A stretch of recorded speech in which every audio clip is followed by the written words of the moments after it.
嗨，大家好！上個禮拜就出咗片，同大家去咗茶果嶺一帶視察過周邊嘅環境。咁今集呢，我哋就嚟到日出康城嚟睇下長實同埋港鐵合作發展嘅第8期住宅項目 Sea to Sky。茶果嶺嗰個新盤係半山上邊遠望港島東嘅海景，而 Sea to Sky 就更加吸引，位於臨海嘅地段，望晒成個西南海。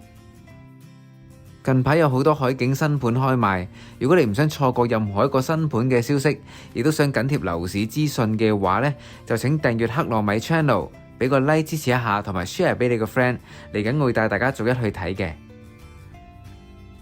對上一次嚟日出康城呢度實地考察，都已經講緊係成年前嘅事啦。睇翻啲網友嘅留言啦，咁最關注都係交通配套嘅問題。當時都見到有人留言就話，最正好似係第8期喎。至於長實會開咩價呢？陣間再同大家討論。我哋睇咗周邊嘅環境先。由3座大樓組成嘅 Sea to Sky 合共單位數量有1422伙，提供嘅戶型涵蓋咗2房至到有工人房嘅4房套，而當中佔咗超過一半嘅都係啲3房嘅單位。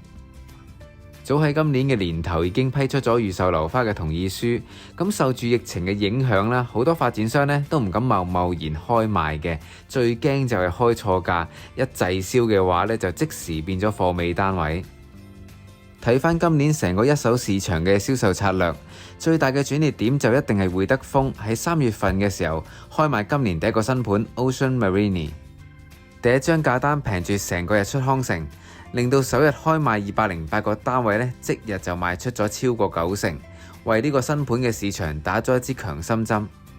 至於喺佢對面嘅地盤，亦即係我哋今次嚟睇嘅新盤 Sea to Sky， 最大嘅賣點就係位置啦。臨海嘅地段，除咗飽覽晒成個無阻擋嘅開揚海景之外，樓下就係康城站嘅 A 出口。咁當然康城商場開咗之後呢，就完全唔需要經地面，唔需要日曬雨淋，已經可以行到去港鐵站嘅 B 出口。我哋入去睇下。從畫面上面，我哋會見到一個未啟用嘅全新出入口。喺閘嘅另一邊就連接咗康城商場嘅2樓部分。呢個總面積達到48萬尺嘅全新商場，大概年底之前呢就會分階段開幕。離開咗 B 出口之後，轉去右手邊呢就會見到扶手電梯直上3樓，上到去就會見到唔同嘅零售商鋪啦，同埋一啲食肆啊、化妝品店。如果從另一邊嘅扶手電梯落返2樓嘅話呢，就會見到商場其中一個重點嘅娛樂設施係一個溜冰場嚟嘅，而喺溜冰場嘅隔離呢，就係一間大型嘅超級市場。從網上揾到嘅圖片就可以見到商場裏邊其實個完成度都已經七七八八㗎啦。上返嚟3樓先，我哋會見到商場嘅外圍有唔同嘅出口，通向唔同期數嘅住宅。跟住上埋4樓睇一睇啊。綠色嘅部分我哋會見到第2個商場嘅主打娛樂設施，就係英皇嘅戲院，一共提供咗6間電影院。咁 Sea to Sky 除咗係鄰近港鐵站同埋呢個全新嘅康城商場之外，喺佢個基座都自設一個3萬幾尺嘅商場，住戶想落樓買嘢食嘢都非常之方便。有優點亦都有缺點，能夠飽覽晒成個無遮擋嘅開揚海景，就一定會望到對面岸嘅將軍澳華人永遠墳場。我諗如果住過日出康城嘅海景單位，或者係對呢一帶環境比較熟悉嘅朋友，見到眼前呢個畫面呢，就一定唔會覺得陌生啦。或者我又分享一下個人嘅親身感受啊，隔住個海望過去呢，都幾遠嘅。我哋望翻畫面嘅左手邊，見到啲橙色嘅箭嘴，正西嘅方向呢，就係墳景嘅位置。所以發展商為咗避開呢個先天嘅缺點，都刻意喺開則同埋佈局上面呢打斜咁排列。如果你個單位係向西南嘅話，就可能要行出窗口，刻意打側望呢先會望到嘅。喺上集條片都有提到啦，日出康城呢就嚟緊會有條跨灣嘅大橋，直通去到將軍澳至藍田嘅隧道，然之後出到去藍田嘅交匯處。雖然會方便咗藍田一帶嘅居民啦，咁但係真正最受惠嘅地方呢，就係日出康城啦。除咗可以利用呢條連接路通到去將軍澳南一帶之外，仲大大減少咗來往港島區嘅時間。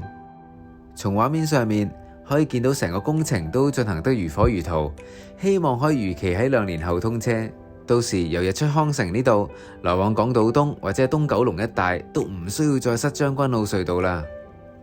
發展商喺嚟緊呢個禮拜呢都會開放3個示範單位，分別係2房啦、3房套同埋4房套連工人套房。驟眼望落去，2房嘅單位呢間隔最實用，因為冇窗台冇露台，而且個開放式廚房呢都有潛質可以自製梗廚嘅。等到時開放咗示範單位之後，我會上去同大家睇真啲，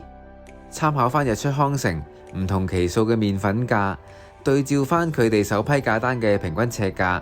不如大家又估下長實今次 Sea to Sky 會開幾錢呢？嗱，我覺得搞噱頭佢哋就最叻噶啦，話唔定今次首批價單裏邊最平最低層嘅單位可能得1-2間嘅啫，600萬都唔使呢，就可以買到一個2房嘅單位。最近期嚟講，同區嘅對手就一定係會德豐第9期嘅 Marine 系列，尤其是係啱啱開賣冇耐嘅 Ocean Marine。但係論海景嘅開揚度，Sea to Sky 又優勝啲喎。我哋可以參考翻 Ocean Marine 嘅貨尾單位，第1 B 座嘅 A 室2房間隔呢，賣緊大概17,000至18,000蚊左右，而1A 座嘅 A 室大單位4房套連工人套房，大概尺價係賣緊16,000蚊。咁不如大家喺下邊留言，一齊估下嚟緊 Sea to Sky 嘅首張價單平均尺價會幾錢呢？溫馨提示下先，如果大家想知道更多樓市嘅消息同埋新盤嘅資料嘅話，就記得訂閱克羅米 channel 啦。我哋下個新盤再見，拜拜。